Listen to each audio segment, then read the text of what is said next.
of the equality of the sexes. Very interestingly, when I looked it up in the Oxford Dictionary, it says you should pronounce it feminism, which seems to have gone out of fashion. And I think that's Mutaz's... Well, that was before even I was born. But I think that's Mutaz's point, that words evolve, and actually what you're saying about a dictionary definition is all perfectly fair and true, but Mutaz's point is absolutely spot on. It has become a political advocacy of something. I'm all in favour, strongly in favour, of equality before the law. I think it is the most fundamental principle of British law. But that doesn't mean that I believe that there is equality of all genders. I don't actually think there are more than two genders anyway. And this judge is on about there being a whole slew of genders. That's very odd, isn't it? This judge is... I didn't catch that. He said that his definition of feminism, or as we're all now going to pronounce it, feminism, is that it relates to all genders. Now, once you say all genders, all implies more than two. It's only both genders, isn't it? We would say... I mean, I'm delighted we're having a discussion about the correct use of English, but it's both genders. Now, actually, you're a feminist. How many genders do you believe in? Well, in the eyes of the law, the protected characteristics of different individuals equates to more than just two sexes. It includes more than two genders. So I would say I'm separating sex from gender, and I would say that while I recognise two sexes, there may be more people identifying with more than two genders. Are feminists protected or endangered by a man in a frock going into ladies' loos? I've silenced Tessa. That's the first time that's ever happened. Mutaz. What are the other genders? What are they? Well, I'm not... Rees-Mogg challenged this perspective, arguing that feminism should concentrate on women's rights rather than broadening to include various genders. She gets up and she says, Patrick, this is very hard for me to say this. And let me tell you why it's very hard. I said, what's that? She says, ever since in high school, I wanted to prove to men that I can beat them. So when I graduated high school and college, I opened up my salon. We do very well. I've made millions of dollars. My people and my work that work at the salon, they do very well for themselves. I drive a nice car. I have a nice house. I have money. I have millions. I don't worry about any of that stuff. You know what decision I made last night? I said, what's that? She says, I want a husband. I no longer want to compete with men. I need them. And I'm like, what? She's saying this in front of 2,000 people with her sister sitting right next to her. Wow. And now she's getting emotional. How many 65-year-old women do we have to hear saying that I marched with the feminist movement and I bought into the fact that men are the enemy? I've never been married. I'm alone and I'm miserable and The harsh reality of modern feminism is exposed when a successful woman reveals she once aimed to surpass men, but now desires a husband. Despite her wealth and accomplishments, she feels unfulfilled and regrets her previous belief that men were the enemy, coming to the realization too late that she is alone and unhappy. For how to handle it, rather than cover them in cotton wool. Well, I'm joined now by broadcaster and former Brexit MEP, Alex Phillips, Talk TV contributor and lawyer, Paula Rowan-Adrian, and political journalist, Ava Santina. All right, Alex, I brought up 4 kids. I'm not perfect by any means. I mean, nearly perfect as a father, probably. But this sanitising of everything, this overprotection, this wrapping in cotton wool, this nobody can lose, nobody can be called any funny names in cartoons, blah, blah, blah. It's exhausting, and B, all it seems to be doing is increasing the amount of anxiety in kids. All the figures show the situation's getting worse, not better. I would argue this strategy hasn't worked. It's had the opposite effect. Yeah, it's utter madness. I mean, what we seem to be doing as a society now is making our kids into little hypochondriacs, to worry about everything, to police their own language at the time they should be learning how to develop their communication skills, to see everything through the prism of race, to see everything through the prism of gender. And then at the same time, the things perhaps we should protect them from, adult fetish, pornography, we're foisting upon them at an alarming rate. And I don't understand what children are supposed to be anymore. Are they supposed to engage with this adult world of critical race theory and extreme adult content? 100 genders. There is no more innocence. Safeguarding has gone out the window. All right, Paula, we've discussed a lot of these issues, all right? And I get that some kids are anxious. I've met quite a few kids who have a lot of anxiety problems. I think a lot of it is social media driven. I think a lot of it is dopamine driven. that they're exposed through social media to a constant barrage of imagery from wars and other things which we simply would never have seen when I was a kid. So I think that cannot be overlooked, this constant sensory overload impacting negatively. And yet all the statistics will show young people, if they're calmly explained, there's never been a better time to be. Piers Morgan argues that such censorship creates an unrealistic and sanitized view of the world, which in turn heightens children's anxiety. Instead, Morgan believes children should be prepared for real-world challenges rather than shielded from potential offenses. I want to play you both a clip. Your dad's had a lot of feuds with people. Some he starts, some he doesn't, some he just gets picked on for the sake of it. There's a lot of feminists who he winds up very successfully, I would say, because they're very easy to wind up. One of them is Caitlin Moran, who's currently in America, and she's using your dad a lot, ranting away about him. And here's one clip of her talking about your dad. He shared a piece to his 10 million followers in which I think I do a pretty good demolishment job of his entire career and oeuvre. The advice that he gives is either the kind of stuff your mum would say for free, like make your bed, pet a cat in the street, or mad stuff about lobsters. I didn't even go to school at a university, and I was halfway through his book going, I'm fairly sure I can demolish a great deal of the logic in this book. This guy is not the smartest guy in the world. He's just a man in a waistcoat who sounds, to be honest, a bit like Kermit from the Muppet Show. Kermit from the Muppet Show. Your thoughts?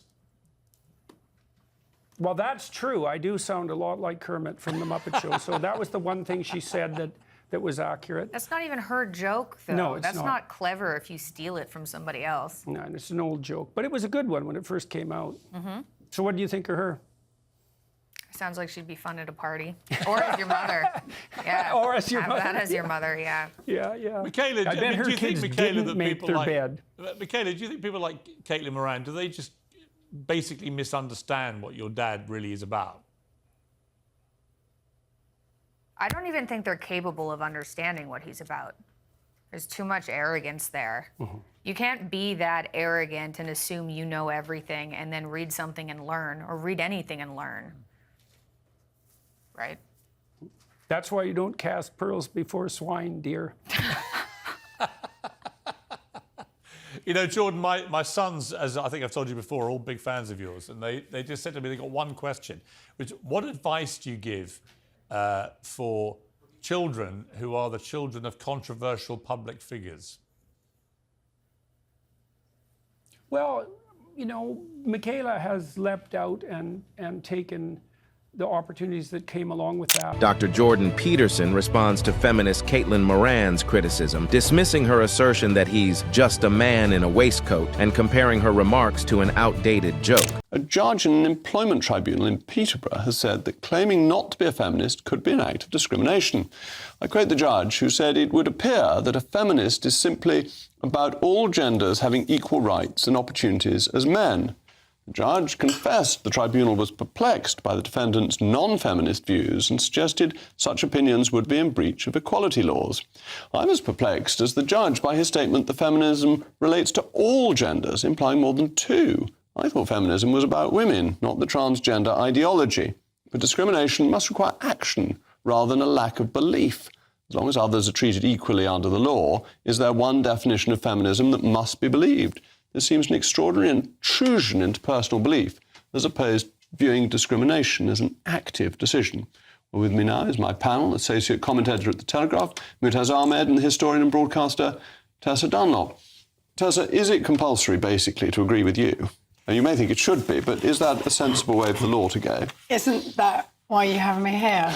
As your token feminist, so that you aren't entirely shut down by a tribunal, the establishment that is GB News. No, I looked up the definition of feminism for you, Jake, because I thought you might need some help in this area. It is the advocacy of women's rights, people like me, on the basis of the equality of the sexes. So that is baked into law, last updated, as we discovered. Well, hold on.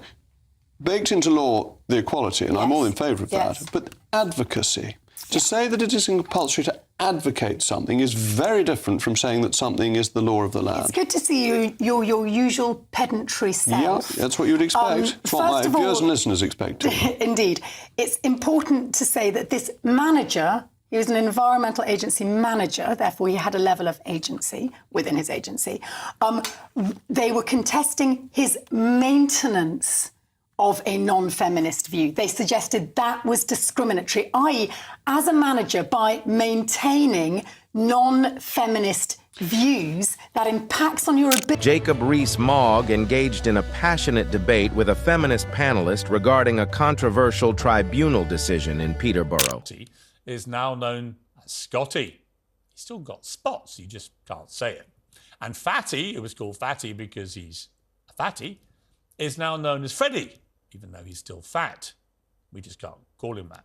The kids have been joined by 5 new pupils, including Harsha, Mihira and Mandira, in order to be more inclusive. Mandira is featured in storylines about mental health to apparently highlight the anxieties facing children. Perhaps they should do one about Mandira being warned that her friend Fatty is offensive. This is from the same set of geniuses who changed cloud men to cloud people in James and the Giant Peach and decided that black tractors in Fantastic Mr. Fox could not be described as black because it was potentially racist to other tractors, presumably. Now, there are 2 points here. The first is about censorship. If we continue to rewrite every work of fiction based on today's sensibilities, you're going to have to keep doing it every 10 years until you're left with a sanitized slab of nonsense that bears zero resemblance to the original. The context of when something was written is part of what makes it informative and interesting. The second point is this. We heard a hell of a lot less about child anxiety when Fatty and Spotty were on the loose because they were considered to be funny then. It was a joke. It's a cartoon. If we genuinely want our kids to feel happier and less anxious, maybe we should stop teaching them constantly that the entire world is out to get them. Show them how to be less offended by absolutely everything. Stop allowing them to all get a prize in everything they compete in at school, so they all think that they're winners when sometimes they're not. Because none of that is a proper preparation for the real world, the one that in Barbie Land is such a shock to Margot Robbie when she gets to it. Morgan contends that although the world has generally progressed, youth mental health is worsening, partly due to excessively protective measures. He was maintaining his non-feminist stance, which is counter to equality. It runs counter to equality. Not if he didn't do anything about it. Mutaz. Feminism is not about equality anymore. It's about crushing the patriarchy. It's about women gaining the upper hand over men. That's not equal. You're another beleaguered male. I'm not a feminist. You can believe in equality, right? But you don't have to be a feminist to believe it. And if this man is saying he's not a feminist, he might well be saying, I don't believe in crushing the patriarchy. I don't believe in creating an environment that's negative for men. I understand that you're actually half my age and you perhaps haven't been around quite long enough to understand what feminism literally means in its legal defined context. What's happened since you grew up is that the culture wars have taken words like feminism and they've injected them with all kinds of potency, which actually are deeply unhelpful to the cause of equality and the cause of women. If I don't identify with that word then, which has been injected with all of this politics, am I being discriminatory? If I say in the workplace that I don't believe in DEI, am I saying that I don't believe in racial equality? Of course I'm not. I'm saying that I don't believe in the politics of DEI. I don't believe in the politics of feminism. How is that discriminatory? Well, I think what we need to do is divorce the definition of feminism from the way in which you clearly see some individuals as using it as a tool to whip the likes of you with and your rights with. I will go back to read the Oxford Dictionary definition of feminism. The judge had proposed that not identifying as a feminist might be seen as discriminatory, suggesting that feminism encompasses support for all gender identities. You know that there are those with protected characteristics, transsexuals, who have a different idea of their own gendered identity. And who am I to quibble with that? I really think what concerns me greatly is that the likes of Jacob Rees-Mogg, who's more likely to be found in the sort of golf house or the gentleman's drinking club than he ever is campaigning for equality and women's rights and worrying about our safety, suddenly gets very hot under the collar if a man wears a woman's frock and says he's a woman and then goes into a female space. In any other context, do you ever get worried about female safety? No, this is something that women are concerned about. Some women, a few women. The only reason we're hearing so much about this is because men like you have jumped on their bandwagon. No, we're hearing so much about it because of feminists, ironically. It's people like J.K. Rowling. Yeah, men. I agree, and it's a rabbit hole that I wish feminism, which has got far greater causes to fight, like equality, justice, economic justice for women. Tessa, having been momentarily silenced, is now making up for it. He disputed the idea that not supporting feminism amounts to discrimination, asserting that personal beliefs should not obstruct legal equality. The debate underscored the conflict between conventional feminist definitions and shifting societal views on gender. It's about the suicide rate amongst children, about how their mental health is suffering, about how children are being bullied, both personally and online in the social world, social media world.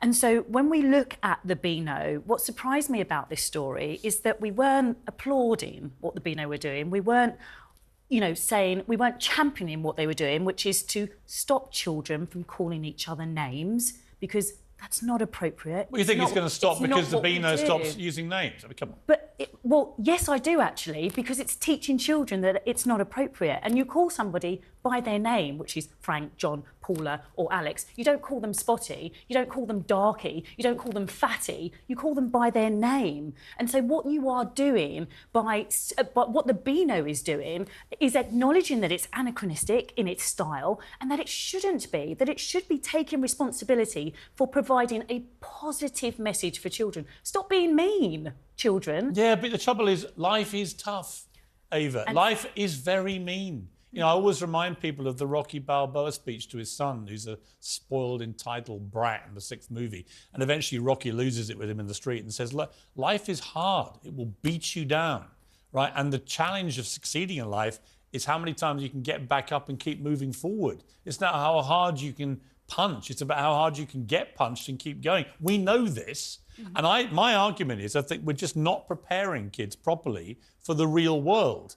And trying to create this kind of Barbie-style utopia where no one's mean, no one uses mean words, all that kind of thing, means you basically have to airbrush now every work of literature going back in history, because it was all full of mean stuff. No, I think you're it being was. Come on. From Roald Dahl to the Beano, they're all getting censored. Right. I don't get it. I don't get any of it works. I think it's quite obvious that parents probably don't want to sit down in 2023 and read a bedtime story to their child about, Fatty and Spotty. I think it's probably I do. Morgan is particularly outraged by alterations to cherished characters in children's books, such as changing Spotty to Scotty and Fatty to Freddy. My son Julian is a more private person, and he's chosen to erect barriers around his family and not to face the public as much, although he has played his music at my lectures and he works with me.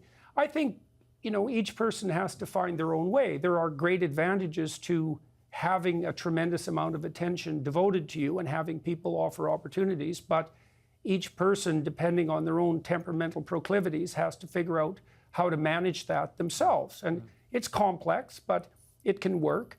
I mean, Julian, Tammy, and Michaela have all reacted to that in their own way. It took Tammy a good while, like the rest of us, to figure out what her place was, so to speak, but she's really managed that. And Tammy is out in public much more than I would have thought she would have been.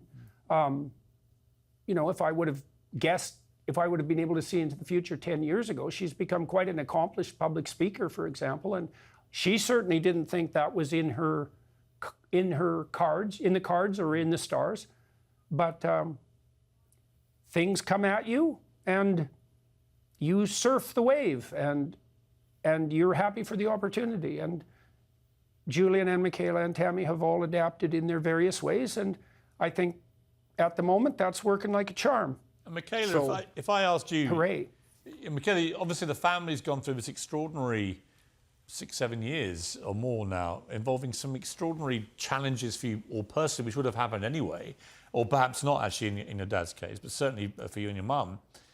But you've come out and you've got fabulously wealthier as a family, I guess, than before this started, fabulously more famous than before it started. But if I had the power to transport you back to anonymity, without the fame, without the extra money and all the rest of it, would you take that deal, or would you be actually quite happy where you've all washed up now?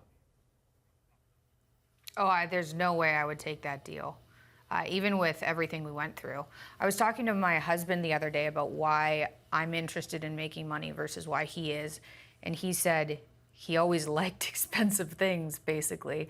And I said, I I'm like decked out right now, but I also didn't mind buying things from thrift shops and decorating my room that way. I didn't want to feel vulnerable anymore from not having enough money.